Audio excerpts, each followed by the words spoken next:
레드서클. 워렌 부인, 저는 부인께서 무엇 때문에 그렇게 불안해하시는지 이유를 도통 모르겠군요. 그리고 저의 귀중한 시간을 쪼개서 직접 관여할 만한 사건도 아닌 것 같은데요. 저는 여러 가지 일로 굉장히 바쁜 사람입니다. 홈즈는 매몰차게 말하고는 다시 스크랩북을 들여다보았다. 그는 최근의 신문기사를 비롯한 여러 가지 수집 자료들을 분류하고 색인을 만드는 중이었다. 하지만 하숙집 여주인은 완고했다. 그녀는 전혀 물러설 기색이 없이 홈즈에게 매달렸다. 그녀는 여느 여성처럼 끈질겼고 약삭빠르기까지 했다. 작년에 우리 하숙집에 있던 사람 중 한 사람의 사건을 홈즈 씨가 해결해 주셨잖아요. 페어데일 홉스 씨 말이에요. 그녀가 말했다. 아, 예, 그건 아주 간단한 사건이었죠. 페어데일 홉스 씨는 틈만 나면 그 얘기를 꺼냈어요. 홈즈 씨가 너무나 친절하게 도와주셔서 자신의 암담한 생활에 광명을 비춰주셨다고 했어요. 그는 아직도 당신의 놀라운 사건 해결 방법에 대해 떠들곤 합니다. 저는 홈즈 씨가 마음만 먹는다면 해결 못할 사건이 없다고 생각해요. 홈즈는 냉정하기 이를 데 없는 남자 같지만 끈질기게 설득하면 뜻밖에도 잘 넘어오기도 했다. 홈즈는 부인의 아부 섞인 칭찬에 마음이 누그러졌는지 친절한 태도를 보이기 시작했다.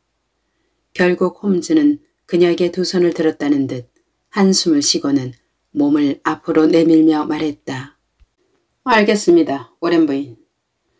그럼 이야기를 한번 들어보죠. 담배 피우는 것을 양해해 주시겠습니까? 아, 고맙습니다.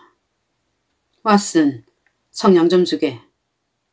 워렌 부인, 너무 불안해하는군요.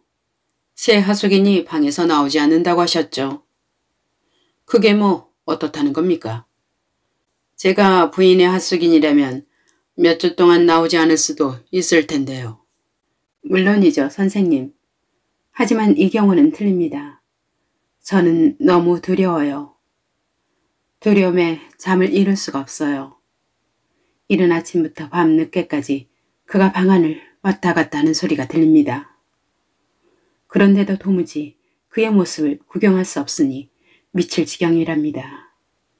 제 남편도 이 문제로 신경이 예민해져 있어요. 그래도 남편은 하루 종일 밖에 일이라도 하러 나가지만 저는 벗어날 수 없습니다. 도대체 그가 무슨 짓을 했기에 누굴 피해 숨은 걸까요? 일하는 여자아이를 빼면 그 남자와 저는 한 집에 매일같이 있답니다. 그리고 이젠 제 신경이 더 이상 견딜 수 없는 지경에 이르렀어요. 홈즈는 몸을 앞으로 기대고는 그의 길고 가는 손가락을 부인의 어깨에 내려놓았다. 사실 그는 거의 최면술같이 상대의 마음을 진정시키는 힘을 갖고 있었다. 홈즈의 손이 닿자 공포에 질렸던 표정이 사라지고 부들부들 떨리던 몸은 평정을 되찾았다. 그녀는 홈즈가 가리킨 의자에 앉았다. 내가 이 사건을 맡으려면 아주 사소한 점까지도 다 알아두어야 합니다. 그러니 침착하게 생각해 보세요. 아주 사소한 것이 가장 중요할 수도 있으니까요. 그 사람은 열흘 전부터 하숙을 시작했는데 그때 식비를 포함해서 보름치의 하숙비를 선불로 지불했단 말이죠. 네, 하숙비가 얼마냐고 묻기에 일주일에 50실링이라고 대답했어요. 우리 집 가장 위층에 있는 거실과 침실이 딸린 조그만 방인데 필요한 물건들은 다 갖춰져 있어요. 그 사람은 내가 원하는 조건대로 빌릴 수 있다면 일주일에 5파운드씩 내겠습니다. 라고 말했어요. 나는 그렇게 돈이 많은 사람도 아니고 남편 벌이도 시원치 않아서 일주일에 5파운드라면 큰 돈이었죠. 그는 바로 10파운드 지폐 한 장을 꺼내더니 그 자리에서 주더군요. 그리고 조건만 지켜주신다면 앞으로도 계속해서 2주일 간격으로 같은 금액을 지불하겠습니다. 못 지키시겠다면 더 이상 이야기할 필요도 없겠지요. 라고 말하는 거예요. 그 조건이 뭡니까? 우선 자기에게도 집 열쇠 하나를 달라고 했어요. 그건 전혀 문제될 게 없었어요. 종종 하숙인들에게 집 열쇠를 주기도 하니까요. 그리고 한 가지 더 있었어요. 자기 혼자서만 있고 싶으니 무슨 일이 있어도 다른 사람이 방 안에 들어와서는 안 된다고 했지요. 뭐 특별히 놀랄만한 조건은 아니었군요. 홈즈가 말했다. 그게 상식적으로 이해할 수 있는 수준이었다면 놀라지 않았을 거예요. 하지만 그는 처음부터 상식과 거리가 멀었어요. 열흘 동안 계속 방 안에 틀어박혀서는 남편도 나도 그리고 일하는 아이까지도 그 사람의 모습을 한 번도 못 봤으니까요. 아침에도 저녁에도 낮에도 하루 종일 분주하게 방 안을 오가는 발소리만 들려요. 그런데도 첫날 밤만 빼면 집 밖으로 나간 적이 한 번도 없었다니까요. 첫날 밤에는 외출했단 말인가요? 네, 우리가 모두 잠든 늦은 밤에 돌아왔어요. 방을 빌리기로 한 다음 그날 밤에 늦게 돌아올 것 같으니 현관문의 빗장은 걸지 말라고 부탁하더군요. 그날 밤 자정이 지난 시간에 계단을 올라가는 발소리를 들었어요. 그럼 식사는 어떻게 합니까? 그 사람이 만든 특별한 규칙이 있어요. 자기가 배를 울리면 음식이 담긴 쟁반을 들고 와서 문 밖에 있는 의자 위에 올려놓으라는 거예요. 그리고는 식사를 마치면 다시 한번 배를 울리는데 그때 우리가 다시 올라가서 그 의자 위에 둔 쟁반을 들고 내려와요. 그리고 식사 말고 또 필요한 것이 있으면 종이에 적어 의자 위에 올려두는데 특이하게도 그 사람은 활자체 글자를 써요. 활자체요? 네, 흔히 쓰는 필기체가 아니라 연필로 또박또박 쓴 활자체 말이에요. 그것도 단어 하나만 달랑 적어 있고 다른 말은 눈 씻고 찾아봐도 없어요. 보여드리려고 가져왔어요. 여기 보세요. 비누라고 적혀 있죠. 그리고 여기에는 성냥이라고 쓰여 있고 이건 전날 아침에 내놓은 것인데 데일리 가제트라고 적혀 있어요. 나는 매일 아침 이 신문을 아침 식사와 함께 의자에 올려놓는답니다. 왓슨. 홈즈는 커다란 흥미를 느꼈는지 워렌 부인이 건네준 종이를 유심히 바라보며 말을 이었다. 확실히 이건 좀 이상해. 방 안에만 틀어박혀 있다는 거야. 그리 이상하지 않네만. 왜 일부러 활자체로 쓰는 것일까? 활자체로 또박또박 쓰려면 무척 귀찮을 텐데 어째서 필기체를 쓰지 않는 거지? 대체 왜 그러는 것 같나? 필체를 숨기고 싶었나 보군. 하지만 왜? 하숙집 아주머니가 자기 필체를 안다고 해도 별 문제 없을 텐데 어쨌든 자네 말이 맞을지도 몰라. 그래도 단어 하나만 쓰다니 왜 이런 식으로 메모를 남겼을까? 그건 나도 잘 모르겠는걸. 이건 어디서나 흔히 볼 수 있는 심이 두꺼운 보라색 연필로 섞은 글에 보게 다 쓴 다음에 이쪽을 찢어낸 것 같아. 수업에 S자가 조금 잘려나갔으니까 여기에는 무슨 이유가 있을 텐데. 정체를 들킬까봐 조심하느라고 그랬을까? 바로 그거야. 아마 지문이나 그 사람의 정체를 밝혀낼 만한 어떤 흔적이 있어서 그랬을 걸세. 워렌 부인, 이 사람은 중간 정도 되는 키에 피부가 가무잡잡하고 콧수염을 기르고 있다고 했지요. 나이는 어느 정도로 보였나요? 젊어요. 30살도 되지 않았을 거예요. 그래요? 다른 사람과 구별될 만한 이 사람의 특징은요? 영어를 잘하기는 했지만 억양으로 봐서는 외국인 같았어요. 그럼 옷차림은 어땠나요? 잘 차려입었던가요? 네, 매우 세련되게 입었어요. 훌륭한 신사 같았어요. 검은색 옷을 입었는데 그것 말고는 특별히 눈에 띄는 점은 없었어요. 이름은요? 이름은 말하던가요? 아니요. 그 사람에게 온 편지나 손님은요? 없었어요.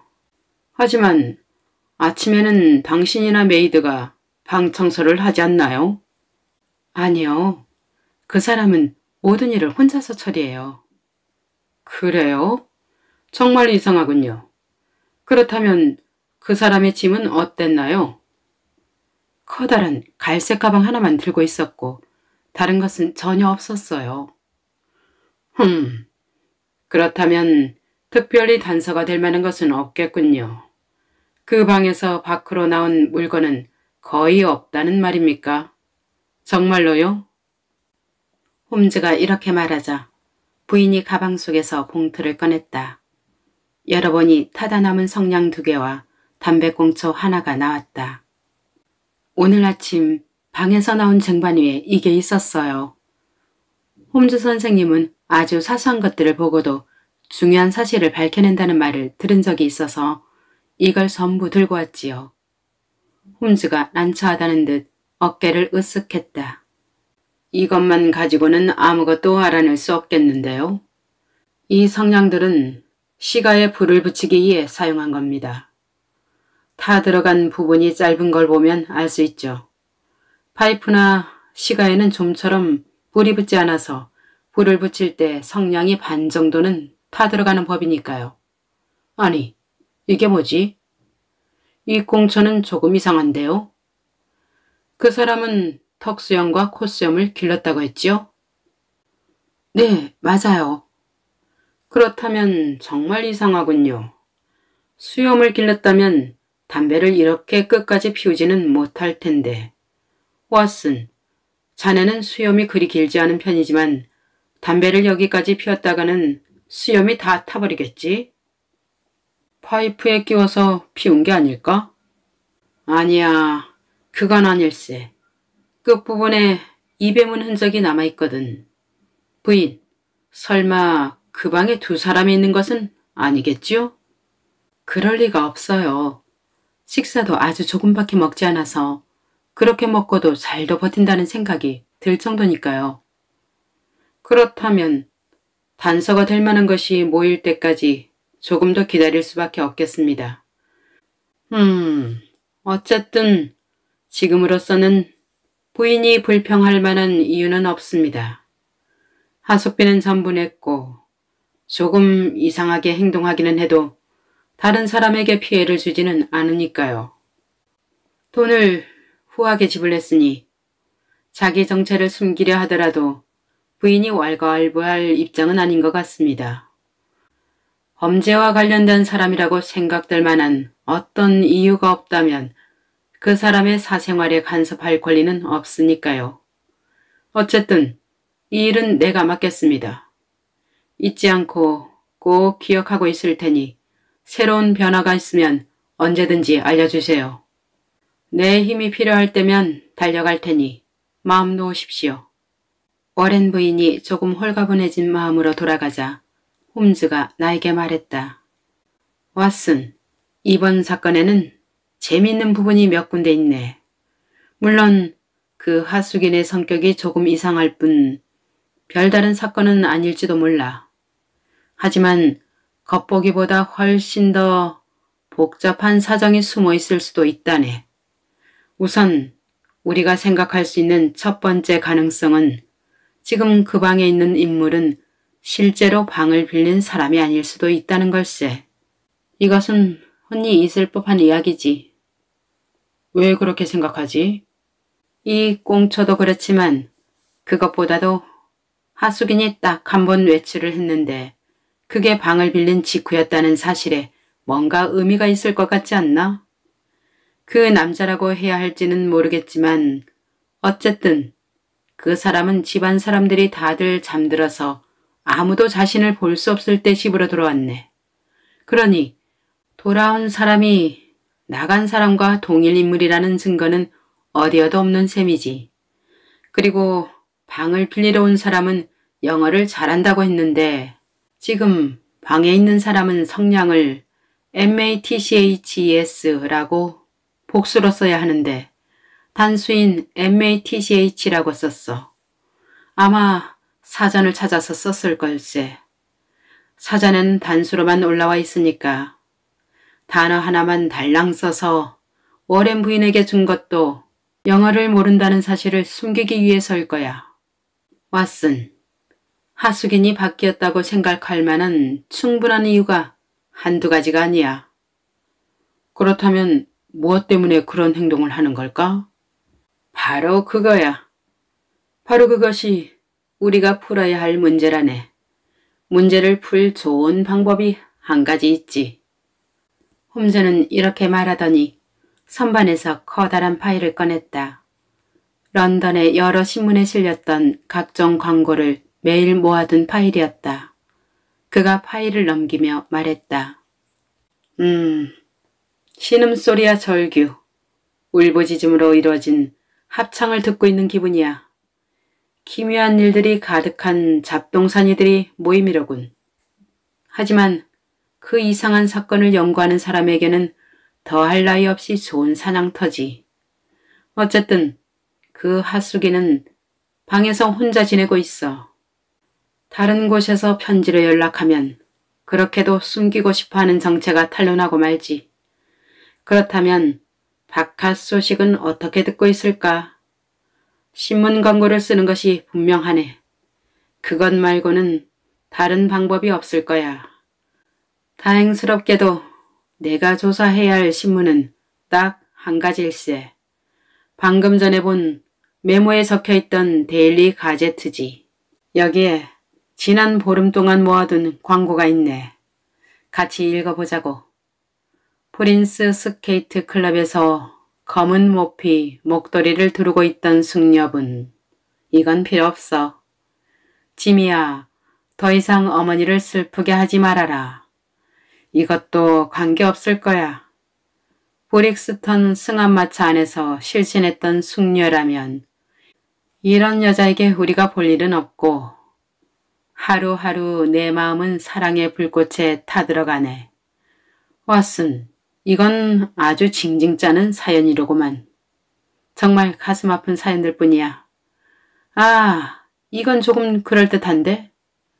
조금만 더 참고 기다릴 것, 더 확실한 연락 방법을 찾아보겠음.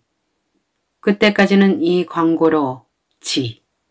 이건 워렌 부인 집에 하숙인이 들어오고 나서 이틀 후에 발행된 신문이야. 가능성이 있겠어.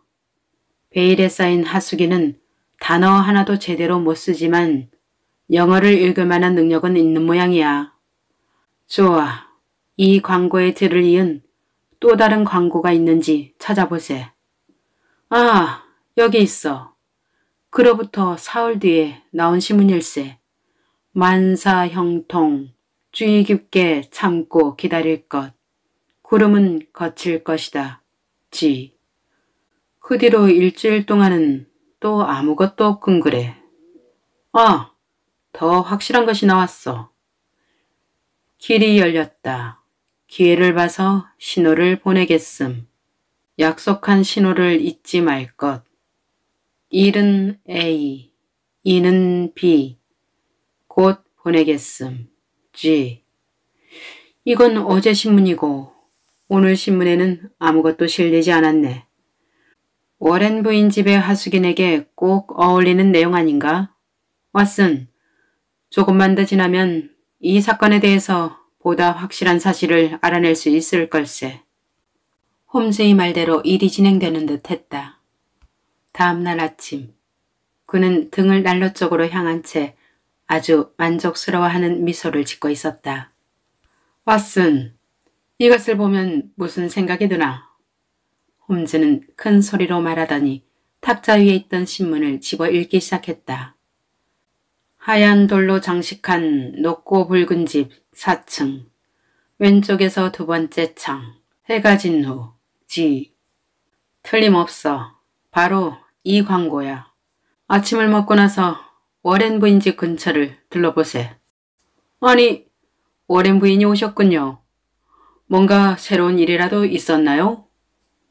갑자기 부인이 방 안으로 뛰어들었다. 그녀의 태도로 봐서 중요한 일이 벌어진 것이 틀림이 없었다. 부인이 외치듯 말했다. 홈즈 선생님, 더 이상 참을 수가 없어요. 이젠 경찰에 알려야겠어요. 그리고 그 사람에게 당장 짐을 챙겨서 나가라고 하겠어요. 바로 위층으로 가서 그렇게 말하려 했지만 우선은 홈즈 선생님에게 사정을 설명하고 의견을 들어야 할 것 같아서 먼저 일이 달려온 거예요.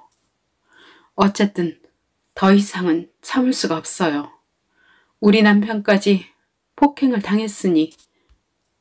워렌 씨가 폭행을 당했나요? 아주 고약한 일을 당했어요. 대체 누가 그런 겁니까? 그러니까요. 우리가 알고 싶은 게 바로 그거라고요. 오늘 아침이었어요. 남편은 토테넘 커트 거리에 있는 모턴 앤 웨이라이트 상회에서 작업시간 관리인으로 일하고 있어요. 그래서 매일 아침 7시에는 집에서 나가죠. 그런데 오늘 아침 집을 나서서 10발짝도 걷기 전이었는데 뒤에서 따라온 두 남자가 얼굴에 외투를 뒤집어 씌웠다지 뭐예요. 그러더니 길 옆에 서 있던 영업용 마차로 남편을 밀어 넣었대요. 1시간 정도 마차를 몰고 가다가는 갑자기 문을 열어 남편을 밖으로 내동댕이 쳤다지 뭡니까. 남편은 그대로 도로에 떨어져 정신을 잃었기 때문에 마차가 어디로 갔는지 모르겠대요. 간신히 정신을 차리고 보니 거기는 햄스테드 히스였다고 하더라고요. 그리고 나서 남편은 영업용 마차를 타고 집으로 돌아와서 지금은 소파 위에 누워있지요. 나는 이 사실을 알리려고 바로 이리로 달려왔고 말이죠. 아주 흥미로운 이야기군요. 워렌 씨는 그 사람들의 얼굴을 보지 못했나요? 혹시 목소리라도... 아니요. 남편은 완전히 제정신이 아니었어요. 그이가 아는 것이라고는 마법처럼 마차에 실렸다가 마법처럼 마차에서 떨어졌다는 사실뿐이에요. 그 사람 말로는 범인은 적어도 둘이었고 어쩌면 셋이었을지도 모른다고 했어요. 그렇다면 부인은 워렌 씨가 습격을 당한 일과 그 하숙인 사이에 무슨 관계가 있다고 생각하십니까? 네. 지금까지 거기서 15년 동안 살아왔지만 그런 일은 단 한 번도 없었어요. 난 이제 넌덜머리가 나요. 돈도 필요 없어요. 오늘 당장 나가라고 그 하숙인에게 말하겠어요. 워렌 부인, 잠깐만요. 서두르지 마세요. 이번 사건은 처음 생각했던 것보다 훨씬 더 커다란 문제일지도 모릅니다. 부인 댁에 있는 하숙인에게 어떤 위험이 닥친 것만은 틀림없어요. 또 한 가지, 근처에 숨어있던 범인들은 자욱하게 깔린 아침 안개 때문에 앞이 잘 보이지 않아서 워렌 씨를 그 하숙인으로 착각하고 덮친 것이 분명합니다. 나중에서야 잘못 본 것을 확인하고 부근을 내팽개친 거예요. 만약 그들이 실수를 하지 않고 하숙인을 잡아갔다면 어떻게 했을까요? 이 점은 상상에 맡길 수밖에 없지만요.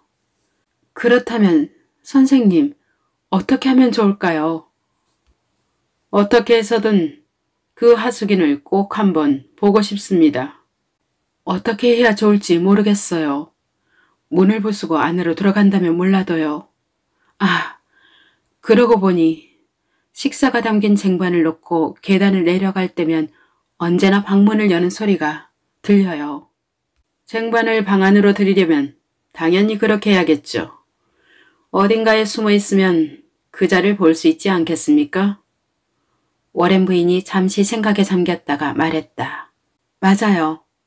그 방 맞은편에 창고로 쓰는 방이 있어요.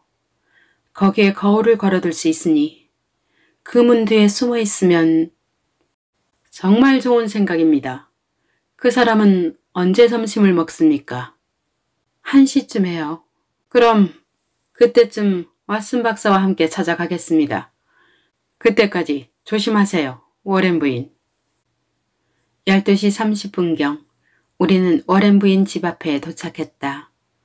집은 대형 박물관의 북동쪽에 위치한 그레이트 옴 거리라는 좁은 도로에 있었는데 높고 폭이 좁은 노란 건물이었다. 거리 모퉁이에 서 있었기 때문에 조금 더 세련된 집들이 나란히 늘어선 하우가가 한눈에 내려다 보였다. 그 집들을 바라보던 홈즈가 킥킥 웃으며 그중 한 집을 가리켰다. 단번에 눈에 들어올 만큼 높다랗고 우뚝 솟아있는 아파트였다. 보게, 왓슨. 하얀 돌로 장식한 높고 붉은 집이야. 틀림없이 저기서 신호를 보내겠지. 장소도 알았고 신호도 알고 있네. 일이 간단하게 풀릴 것 같은데. 저 창문에 임대라는 편말이 붙어 있어. 그 하숙인의 친구가 들어가려는 방은 저 방이 분명해. 안녕하세요, 워렌 부인. 준비는 다 됐나요? 네, 준비는 다 해두었어요. 들어오세요. 계단 쪽에 구두를 벗으시면 바로 안내해 드릴게요. 부인이 마련한 곳은 숨어있기에 딱 좋았다.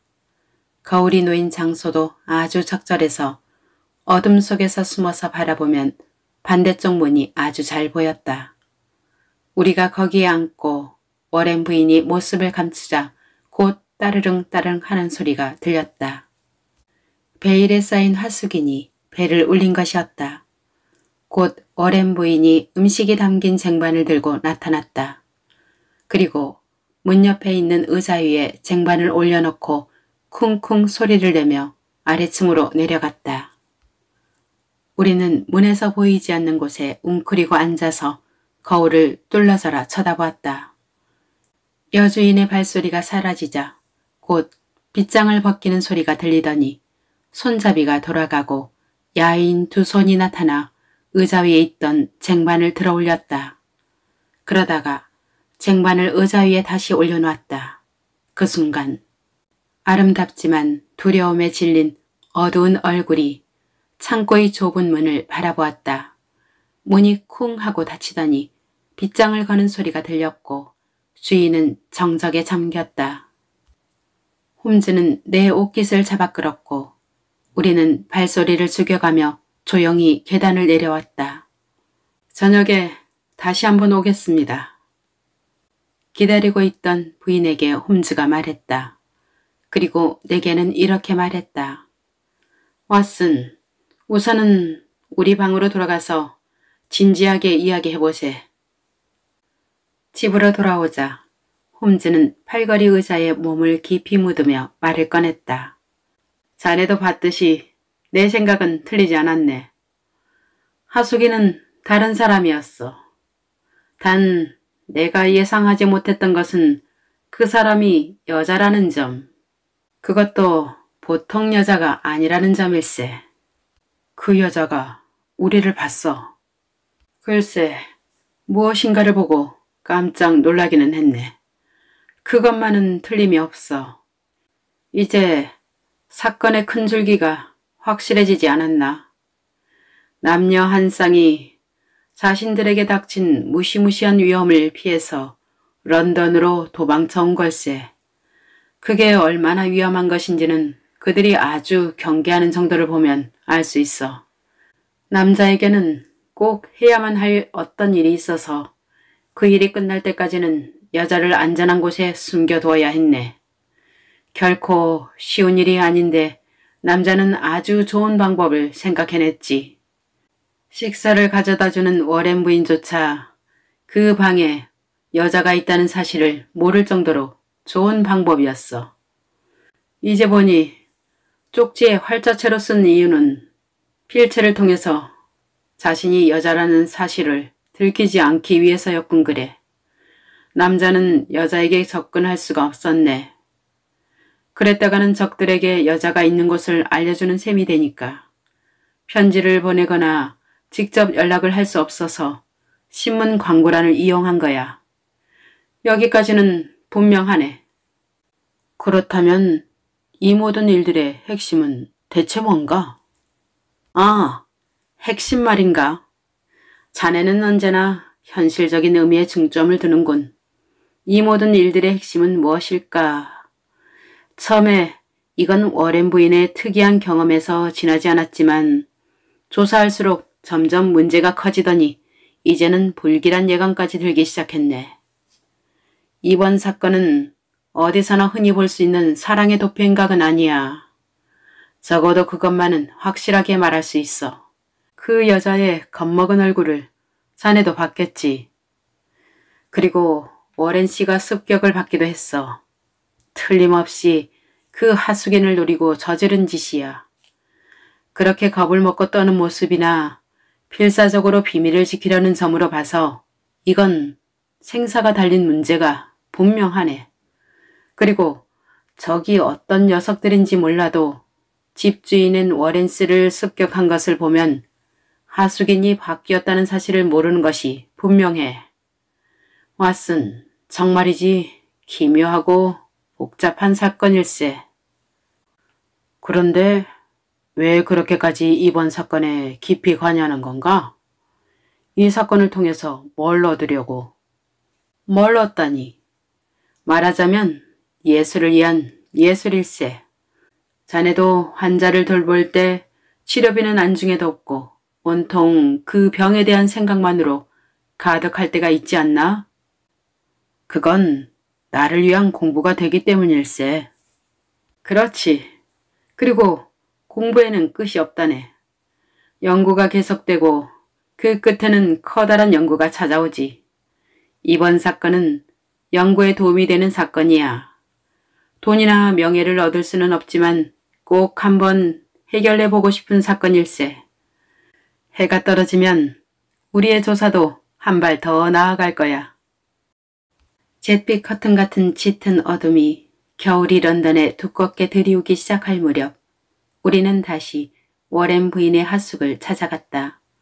색을 잃어버린 듯한 어두운 세계에서 창문으로 흘러나오는 사각형의 노란 불빛과 가스 등의 희미한 불빛이 뚜렷하게 도드라져 보였다.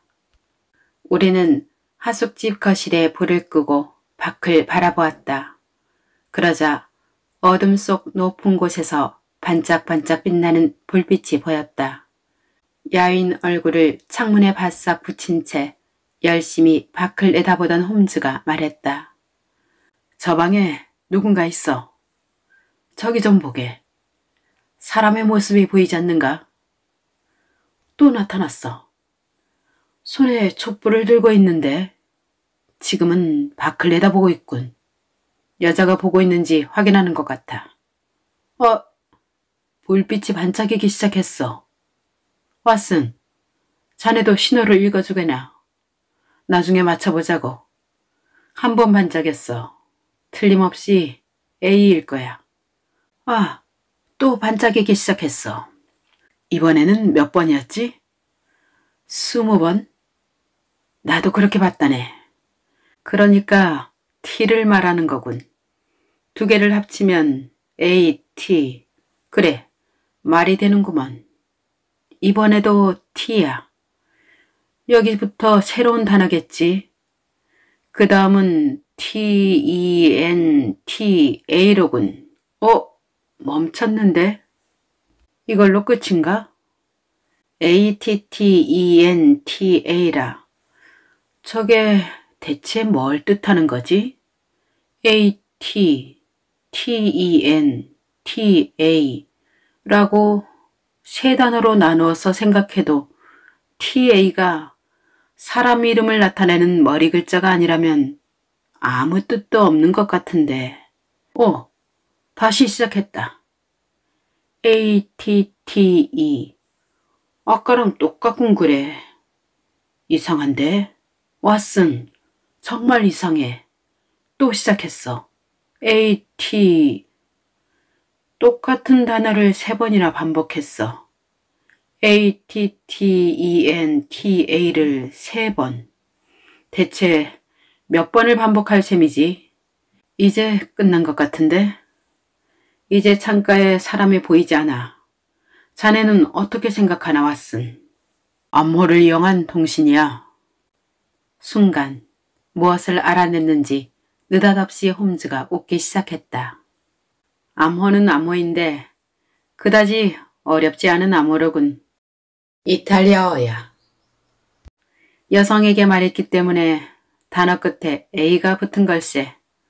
그러니까 조심해, 조심해, 조심해 라는 뜻이지.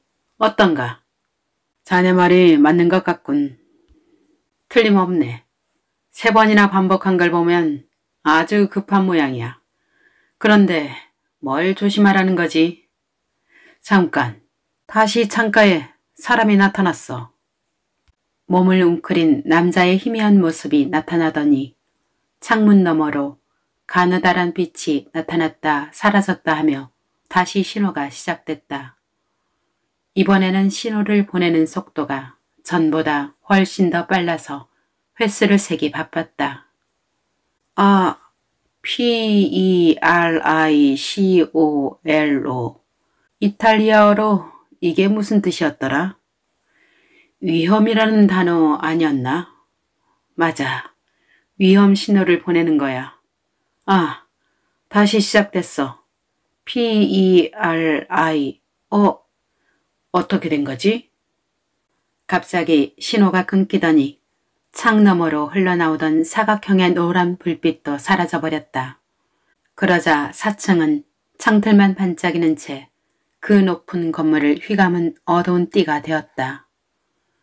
마지막 경고가 갑자기 사라진 것이다. 도대체 왜? 누가 그랬을까? 홈즈도 나와 같은 생각을 했는지 창가에 웅크리고 있던 몸을 벌떡 일으키면서 외쳤다. 큰일 났어, 왓슨. 뭔가 나쁜 일이 일어난 걸세. 그렇지 않으면 신호가 저런 식으로 끊길 리가 없어. 어서 이번 사건을 런던 경찰국에 알려야겠네. 그런데 문제가 너무 긴박해서 우리가 이곳을 떠날 수가 없는 상황이라는 게 문제란 말이야. 내가 혼자 가서 경찰에 알릴까? 아니야. 아직은 안 돼. 상황을 더 확실하게 알 필요가 있네.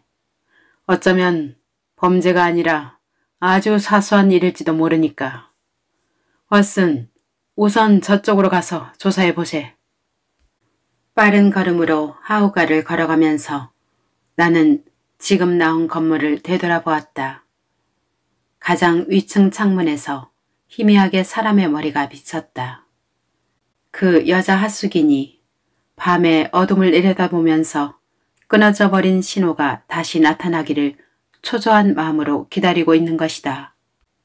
그런데 하우가에 있는 아파트 입구에 목도리와 외투로 몸을 감싼 한 남자가 난간에 기대 서 있었다.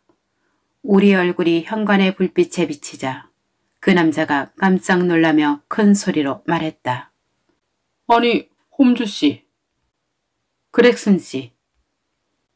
홈즈는 런던 경찰국의 그렉슨 씨와 악수를 하며 말했다. 여기는 웬일입니까? 홈즈 씨와 같은 이유라고 생각됩니다. 그렉슨이 말했다. 물론 홈즈 씨가 어떻게 이 일에 발을 들여놓았는지 상상도 할 수 없지만 서로 다른 실마리로 조사를 시작했지만 결국 같은 곳에서 막히고 마는군. 나는 신호를 감시하고 있었어. 신호? 그렇습니다. 저 창문에서 어떤 남자가 보냈는데 도중에 갑자기 끊겨졌지요. 우리는 그 이유를 밝히려고 온 것입니다. 하지만 일단 경감이 조사 중인 사건이라고 하니 안심이군요. 더 이상 내가 관여할 이유가 없을 것 같습니다. 잠깐 기다리세요. 그렉슨이 흥분해서 소리쳤다. 솔직히 말해서 선생님이 옆에 있으면 언제나 마음이 든든합니다. 이 아파트는 입구가 하나밖에 없으니 그 녀석도 더 이상 도망가지는 못할 겁니다. 그 녀석이라니 누구를 말하는 겁니까? 이런, 이번에는 제가 한 발 앞섰군요. 이번에는 인정해 주시죠. 그렉슨이 손에 들고 있던 지팡이로 지면을 날카롭게 두드리며 말했다. 그러자 길 건너편에 서 있던 사륜마차에서 손에 채찍을 든 마부가 내리더니 우리 쪽을 향해 성큼성큼 걸어왔다. 그렉슨 경위가 마부에게 말했다. 셜록 홈즈 씨를 소개합니다. 홈즈 선생님, 이 사람은 미국 핑거턴 탐정사무소의 레버턴 씨입니다. 롱아일랜드 동굴 사건의 영웅이 아닙니까? 이렇게 만나서 정말 반갑습니다. 그 미국인은 조용하고 사무적인 느낌을 주는 청년이었다. 홈즈가 칭찬하자 수염을 깨끗하게 깎은 갸름한 얼굴이 붉게 물들었다. 청년 탐정이 말했다. 홈즈 선생님, 저는 지금 목숨을 건 추격을 벌이고 있습니다. 조르지아노를 잡을 수만 있다면. 뭐라고요? 그 레드서클의 조르지아노를 말하는 겁니까? 그 이름이 유럽에까지 알려졌나요? 녀석이 미국에서 저지른 일들에 대해서 철저하게 조사를 해두었습니다. 50건이나 되는 살인사건의 배후에 녀석이 있다는 사실을 알아냈지만 결정적인 증거를 잡지 못했습니다. 저는 뉴욕에서부터 녀석의 뒤를 밟았습니다. 런던에서도 벌써 일주일 동안 뒤를 쫓으면서 체포할 구실이 생기기만 기다리고 있었지요. 오늘은 그렉슨 경인님과 둘이서 녀석을 미행하다가 이 아파트까지 왔습니다. 출입구는 하나밖에 없으니 녀석은 이제 도관에 둔 지나 다름이 없습니다. 녀석이 들어가고 나서 3명이 밖으로 나왔는데 그 중에 녀석은 없었습니다. 홈즈 선생님, 아까 신호라는 말씀을 하셨는데 이번에도 우리가 모르는 것들을 많이 알고 계신 모양입니다. 그렉슨 경위가 이렇게 말하자 홈즈는 우리가 지금까지 조사한 것들을 간단하게 설명했다. 미국인이 안타깝다는 듯이 손뼉을 치더니 큰 소리로 말했다. 그렇다면 녀석이 눈치챘다는 말이군요. 왜 그렇게 생각하십니까? 그렇게 생각할 수밖에 없지 않겠습니까? 녀석은 여기서 불빛을 이용해 동료에게 신호를 보낸 겁니다. 런던에도 일당들이 몇 있거든요. 그리고 홈즈 선생님 관찰에 따르면 동료에게 위험 신호를 보내다가 갑자기 신호가 끊겼다면서요. 그건 녀석이 창을 통해서 우리 모습을 봤거나 아니면 진짜 위험이 코앞에 닥쳤다는 사실을 눈치챘다는 뜻입니다. 그래서 도망치기 위해 바로 행동을 취한 겁니다. 홈즈 선생님, 이제 어떻게 하면 좋을까요? 바로 올라가서 우리 눈으로 확인해 봅시다. 하지만 영장이 없습니다. 미국 탐정이 머뭇거리자 그렉슨 경위가 말했다. 범죄 혐의가 있는 녀석이 빈집에 들어갔으니 일단 그것만으로도 충분합니다. 먼저 체포한 다음 뉴욕에 연락해서 구류기간을 연장합시다. 지금 체포하는 것에 대한 책임은 제가 지겠습니다. 영국 경찰의 지성은 그리 믿음직스럽지 못했지만 그 용기만큼은 참으로 놀라웠다. 흉악무도한 살인범을 잡으러 가는데도 그렉슨 경위는 경찰국의 계단을 오를 때처럼 침착하고 재빠르게 계단을 올랐다. 핑거턴 사무소의 탐정이 어떻게든 경위를 앞지르려 했지만 경위는 팔꿈치로 그를 밀쳐냈다. 런던의 위험인물은 런던의 경찰에서 우선권이 있는 법이었다.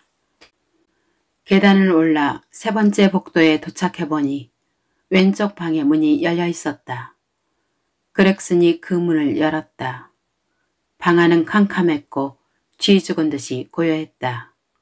내가 성냥을 그어 경위가 들고 있던 램프에 불을 붙였다. 처음에는 가물가물하던 불이 곧 활활 타오르기 시작했다. 그리고 방 안이 보이기 시작한 순간 우리는 깜짝 놀라 자신도 모르게 숨을 들이쉬었다. 카펫을 깔지 않은 소나무 바닥 위로 새빨간 선혈이 점점이 떨어져 있었다. 핏자국은 발자국 모양이었는데 그 자국은 안쪽에 있는 또 다른 방에서 우리가 있는 쪽으로 이어져 있었다. 그 방문을 힘차게 열어젖힌 그렉슨이 램프를 앞으로 내밀었고 우리는 일제히 경위의 어깨 너머로 방 안을 들여다보았다. 텅 빈 방 한가운데 거구의 사나이가 몸을 웅크린 채 천장을 보고 쓰러져 있었다. 수염이 없는 가무잡잡한 얼굴은 보기에도 끔찍한 형상으로 일그러져 있었다.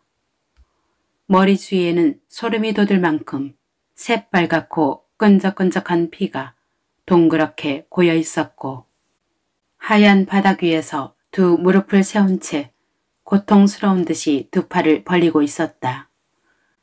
가무잡잡한 굵은 목 가운데에 손잡이가 하얀 칼 한 자루가 꽂혀 있었다. 있는 힘껏 찔러 넣었는지 하얀 손잡이 부분만이 눈에 들어왔다. 제 아무리 거구의 사내라 할지라도 이처럼 끔찍한 일격을 당했다면 도살장의 소처럼 꼼짝없이 당했을 것이다.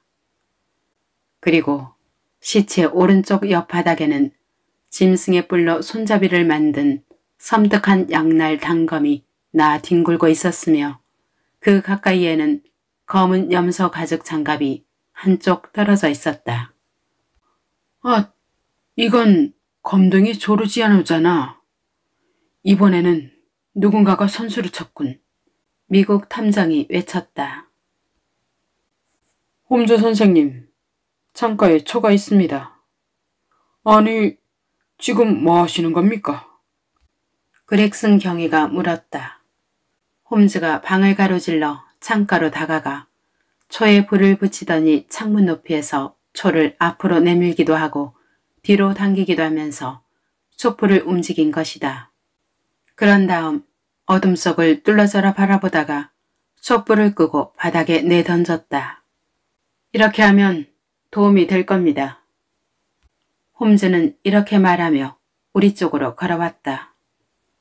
그리고 미국 탐정과 경위가 시체를 살피는 동안 그 옆에 서서 가만히 생각에 잠겼다가 다시 말을 꺼냈다. 당신들이 아래층에서 기다리는 동안 이 집에서 세 사람이 나갔다고 했지요. 확실히 봤습니까? 네. 그 중에 30살 정도의 피부가 거무스름하고 검은 수염을 기른 보통 체격의 사내도 있었습니까? 네. 마지막에 나온 사람이 그랬습니다. 그자가 범인입니다. 인상착의는 내가 알고 있고 발자국은 여기에 뚜렷하게 남아있으니 충분히 잡을 수 있을 겁니다. 런던의 수많은 시민들 중 살인범을 찾기에는 그 정도 단서는 불충분합니다, 홈즈 씨. 그렇지요. 바로 그렇기 때문에 저 숙녀에게 도움을 구하는 것이 가장 좋겠다 싶은 겁니다. 그 말을 들은 우리는 일제히 뒤를 돌아보았다. 문 앞에는 키가 크고 아름다운 여자가 액자 속 그림처럼 서 있었다. 워렌 부인 집에서 묵고 있는 베일에 쌓인 하숙인이었다. 그녀가 천천히 안으로 들어왔다.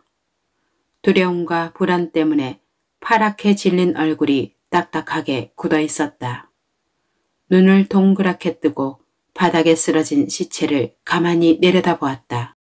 당신들이 이 사람을 죽였나요? 아, 신이시여. 그녀가 낮은 목소리로 말했다.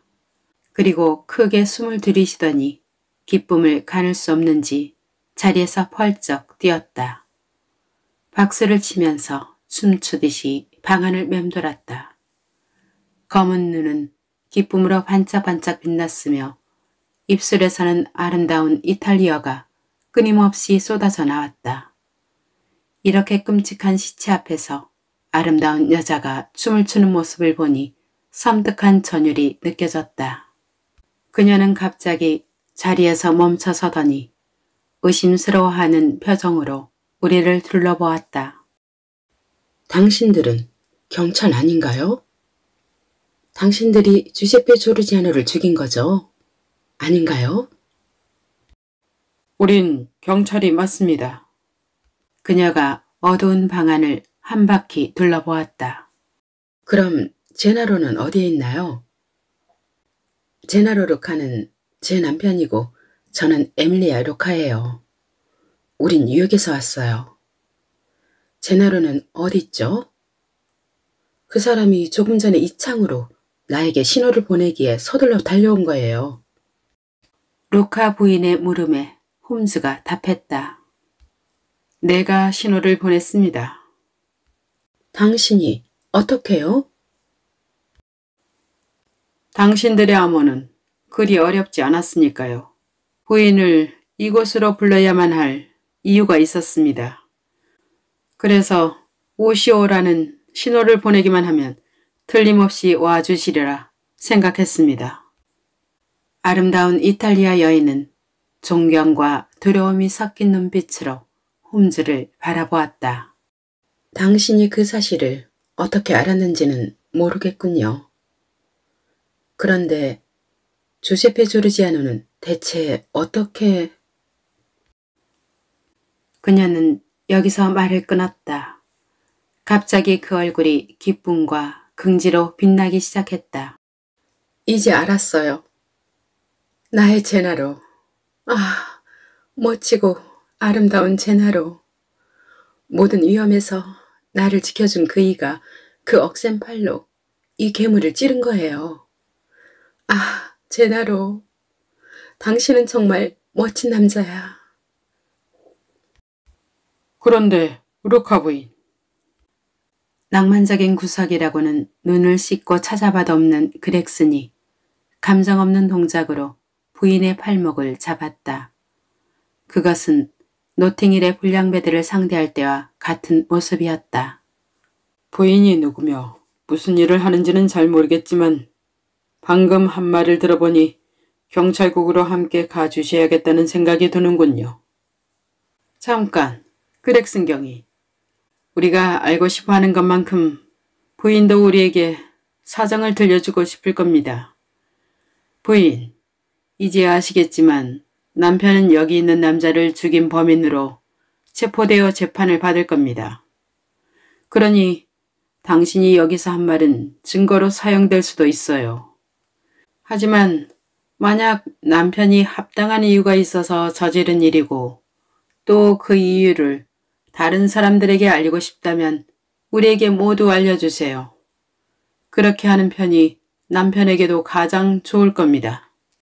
조르지아노가 죽었으니 더 이상 무서울 게 없어요. 저 사람은 악마였으니까요. 그런 자를 죽였다고 해서 남편을 벌할 재판관은 이 세상에 한 명도 없을 거예요. 그러자 홈즈가 말했다. 그렇다면 이렇게 하는 게 어떨까요? 이 방은 문을 잠가 현장을 그대로 보존해 두고 부인이 머물고 있는 방으로 가서 자초지종을 듣고 나서 결론을 내리도록 하지요. 30분 후 우리 네 사람은 루카 부인이 사용하고 있는 조그만 거실에 앉아 부인이 들려주는 이 끔찍한 사건에 얽힌 이야기에 귀를 기울이고 있었다. 우리는 우연히 그 사건의 결말만을 목격한 상태였다. 부인은 빠르고 막힘없는 영어로 술술 이야기를 풀어나갔지만 외국인의 문법은 너무 자유분방했다. 나는 독자들의 이해를 돕기 위해 부인의 말을 문법에 맞게 고쳐 적겠다. 저는 이탈리아 나폴리 근처에 있는 포실리포에서 태어났어요. 아버지는 그 지방의 수석 변호사인 아우구스토 바렐리인인데 예전에는 국회의원을 지내기도 했어요. 제나로는 아버지가 고용한 사람이었는데 저는 그를 사랑하게 되었어요. 여자라면 다들 그랬을 거예요. 그만큼 멋진 사람이었으니까요.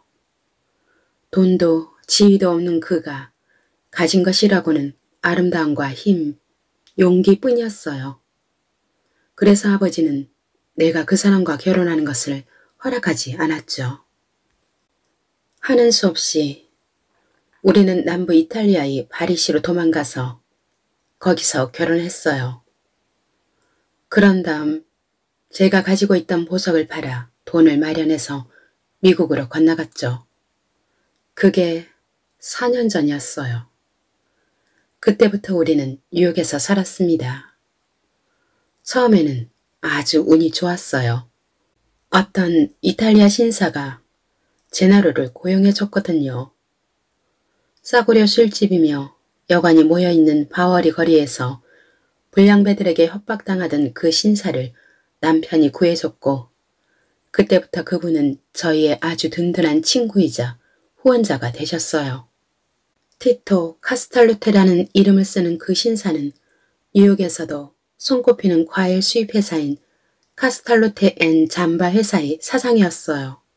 또 다른 경영자인 시소르 잠바 씨가 병에 걸렸기 때문에 종업원이 300명이 넘는 그 회사를 카스탈로테 씨 혼자서 운영하고 있었지요. 카스탈로테 씨는 제나로를 한 부서의 책임자로 고용해주는 등 여러 가지로 친절을 베풀어 주셨어요. 혼자 살던 카스탈로테 씨는 제나로를 자기 아들처럼 생각하고 있었던 것 같아요. 물론 우리도 그분을 아버지처럼 잘 따랐지요.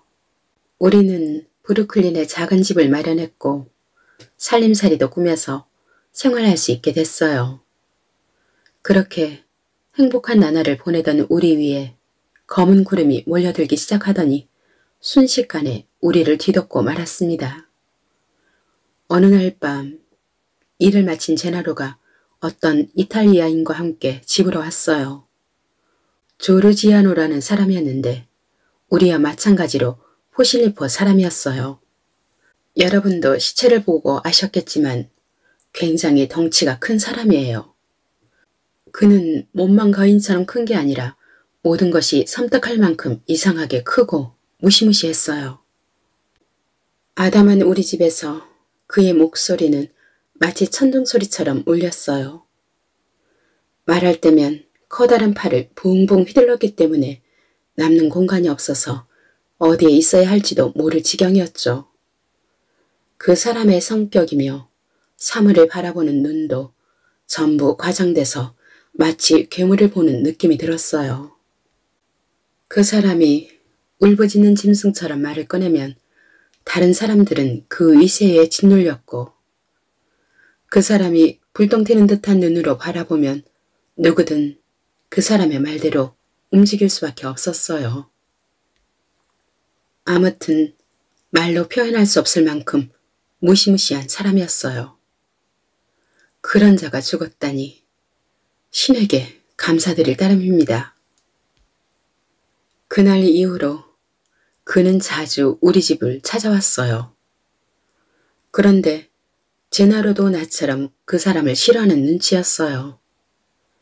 가엾은 나의 남편은 언제나 창백한 얼굴을 하고 앉아서 조르지아노가 떠들어대는 정치나 사회 문제 이야기를 멍하니 듣고만 있었어요. 제나로는 아무 말도 하지 않았지만 남편을 잘 알고 있는 저는 그의 얼굴에서 한 번도 본 적 없는 낯선 감정을 찾아냈어요. 처음에는 미움이라고 생각했지만 나중에는 그것이 미움을 넘어선 감정이라는 사실을 알게 됐어요. 그건 두려움이었어요. 깊고 은밀하며 소름 끼치는 두려움의 감정이었던 거예요.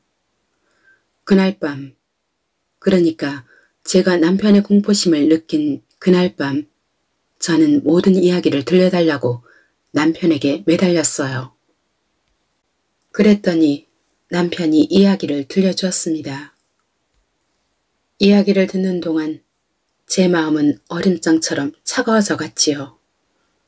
젊고 혈기왕성했지만 일이 뜻대로 풀리지 않고 부당한 대우를 받았던 가엾은 제나로는 한동안 반쯤은 정신이 나간 사람처럼 살고 있었어요. 19세기 초반 이탈리아에는 카르보나리 당이라는 정치적 비밀 결사가 생겼는데 나폴리에도 그와 연관이 있는 레드서클이라는 비밀 결사가 있었답니다. 제나로는 그 레드서클에 가입했어요. 이 결사에서는 맹세와 비밀을 아주 중요하게 생각했기 때문에 일단 거기에 가입하면 절대로 빠져나올 수가 없었어요. 우리 둘이 미국으로 도망쳤을 때 제나로는 이제 그 조직과 영원히 작별할 수 있다며 안심했어요. 그런데 어느 날 밤 나폴리에서 남편을 조직에 가입시킨 거인 조르지아노와 길에서 우연히 마주친 거예요. 남편이 얼마나 공포에 들었을까요? 조르지아노는 팔꿈치같이 새빨갛게 피로 물들 만큼 너무 많은 사람을 죽여 남부 이탈리아에서는 저승사자라고 불리기까지 했으니까요. 이탈리아 경찰의 수사망을 피해 뉴욕으로 건너온 것인데 거기서도 그 무시무시한 결사지부를 만들 준비를 시작하고 있었어요. 이 모든 이야기를 들려준 제나로는 그날 받았다며 결사에서 보낸 호출장을 보여주었어요. 위쪽에는 붉은 원이 그려져 있고 언제 지부에 회합이 있으니 반드시 참석할 것을 명한다는 내용이었어요. 그것만으로도 걱정이 태산 같았는데 상황은 더욱 좋지 않은 쪽으로 움직였어요. 조르지아노는 거의 매일 밤 집으로 찾아왔는데 그는 언제나 나를 보고 이야기했어요. 남편에게 말을 걸 때도 짐승처럼 번뜩이는 눈빛은 나를 향하고 있다는 사실을 그 전부터 깨닫고 있었지요. 그러던 어느 날 밤 그 남자가 무슨 생각을 하고 있는지 확실하게 알게 됐어요. 조르지아노는 나에 대한 사랑이라고 말했지만 그건 짐승의 사랑, 야만인의 사랑이었어요. 어느 날 그자가 제나로는 아직 집에 돌아오지도 않았을 때 우리 집으로 찾아왔어요. 성큼성큼 집 안으로 들어서더니 그 굵은 팔로 갑자기 나를 잡아 곰처럼 끌어안고는 정신없이 키스를 해대며 함께 도망가자고 저를 설득했어요. 제가 몸부림치면서 비명을 지를 때 제나로가 집 안으로 들어왔어요. 남편이 조르지아노에게 달려들었지요. 하지만 조르지아노는 제 남편에게 주먹을 휘둘러 기절시킨 뒤 집에서 뛰쳐나갔어요. 그날 이후로는 두 번 다시 우리 집으로 찾아오지 않았지만 우리는 무시무시한 적을 두게 된 셈이었어요. 며칠 뒤가 바로 지부에 회합이 있는 날이었어요. 저는 회합에서 돌아온 제나로의 얼굴을 보고 뭔가 끔찍한 일이 생겼다는 사실을 바로 알 수 있었어요. 이야기를 들어보니 사태는 제가 생각했던 것보다 훨씬 더 나빴어요. 그 결사는 돈 많은 이탈리아인들을 협박해서 자금을 끌어모으고 있었는데 우리의 친구이자 은인인 카스탈루테 씨도 그들의 표적이 된 듯했어요. 하지만 카스탈루테 씨는 그들의 협박에 지지 않고 협박장을 경찰에게 보여주었고 결사에서는 다른 사람들이 카스탈루테 씨처럼 하지 못하도록 본보기로 삼겠다는 결정을 내렸습니다. 그들은 카스탈루테 씨가 집에 있을 때를 기다렸다가 다이너마이트로 집과 함께 날려버리자는 거였어요. 그리고 누가 그 일을 할지 결정하기 위해 제비 뽑기를 했다고 합니다. 제나로가 제비를 뽑기 위해 자루 안에 손을 넣었을 때 조르지아노가 잔혹하게 웃는 모습을 봤다고 하더군요. 틀림없이 속임수를 썼을 거예요. 제나로가 뽑은 제비는 붉은 원이 그려진 살인 지령서였으니까요. 제나로는 은인이자 친구를 죽이느냐 아니면 자신과 저를 조직의 손에 넘기느냐 하는 문제에 맞닥뜨렸어요. 그 일당은 자기들이 무서워하거나 미워하는 사람을 벌할 때 당사자뿐만 아니라 그가 사랑하는 사람들도 같이 해치우는 악마 같은 사람이거든요. 그 끔찍한 규율을 잘 알고 있었기 때문에 가엾은 제나로는 잔뜩 겁에 질려 미칠 듯한 불안에 떨고 있었던 거예요. 그날 밤 우리는 꼭 끌어안고 서로를 격려했어요. 다음날 저녁에 계획을 실행해야 해서 우리는 그날 정오가 되기 전에 런던으로 가는 배에 올랐지요. 물론 출발하기 전에 카스탈로테 씨에게 사정을 설명하고 주의하라고 알린 뒤 경찰에도 신고해서 그의 안전을 지켜달라고 부탁했죠. 신사 여러분, 그 다음의 일은 여러분도 잘 알고 계실 거예요. 우리는 적들이 그림자처럼 따라왔다는 사실을 알게 됐어요. 조르지아노는 우리에게 개인적인 원한도 가지고 있었고 그가 얼마나 잔혹하고 집념이 강한 인간인지도 우리는 잘 알고 있었어요. 이탈리아와 미국에는 그가 얼마나 무서운 사람인지 잘 알려져 있답니다. 그리고 지금이야말로 그자가 자기 힘을 짜낼 절호의 기회였고요. 서둘러 출발한 덕분에 며칠 동안은 안전하게 지낼 수 있었어요. 남편은 그 시간을 이용해서 제가 위험에 처하지 않도록 이렇게 은신처를 마련해 주었습니다. 그는 미국이나 이탈리아의 경찰과 바로 연락을 취할 수 있도록 자유롭게 활동하겠다고 했어요. 저도 남편이 어디서 무엇을 하는지는 전혀 몰랐어요. 저는 오로지 신문 광고를 통해서만 소식을 들을 수 있었습니다. 그런데 한 번은 창밖을 내다보니 이탈리아 사람 둘이 이 집을 바라보고 있었어요. 무슨 수를 썼는지는 몰라도 조르지아노가 이 집을 찾아낸 거예요. 그러자 제나로는 신문 광고를 통해서 저쪽 아파트 창문에서 신호를 보내겠다고 알려주었어요. 그런데 저쪽에서 온 신호는 조심해 라는 말뿐이었고 그마저 중간에서 끊기고 말았습니다. 지금 생각해보니 남편은 조르지아노가 가까이 있다는 사실을 깨닫고 그와 마주칠 때를 대비해서 미리 준비를 한 것이 분명해요. 여러분, 한 가지 묻고 싶은 것이 있습니다. 우리가 법률의 심판을 두려워해야 하나요? 과연 이 세상에 제나로의 행동을 유죄라고 판결할 재판관이 존재할까요? 루카 부인의 물음에 미국인은 경위의 얼굴을 바라보면서 말했다. 그렉슨 경위님, 영국인들은 어떻게 생각할지 모르겠지만 뉴욕 시민들이라면 이 부인의 남편에게 깊이 감사할 겁니다. 그러자 그렉슨이 대답했다. 어쨌든 부인을 모시고 경찰국으로 가서 국장님을 만나봐야겠습니다. 이분의 말이 사실이라면 부인과 남편은 절대 두려워할 필요가 없습니다. 왓슨, 이번 사건으로 자네의 기록에 비극적이고 기괴한 사건을 하나 더 추가할 수 있겠군. 이런, 아직 밤 8시도 안 됐어. 지금 코벤트 가든에서 바그너의 오페라를 상연하고 있을 거야. 서둘러 가면 이막부터는 볼 수 있겠군 그래.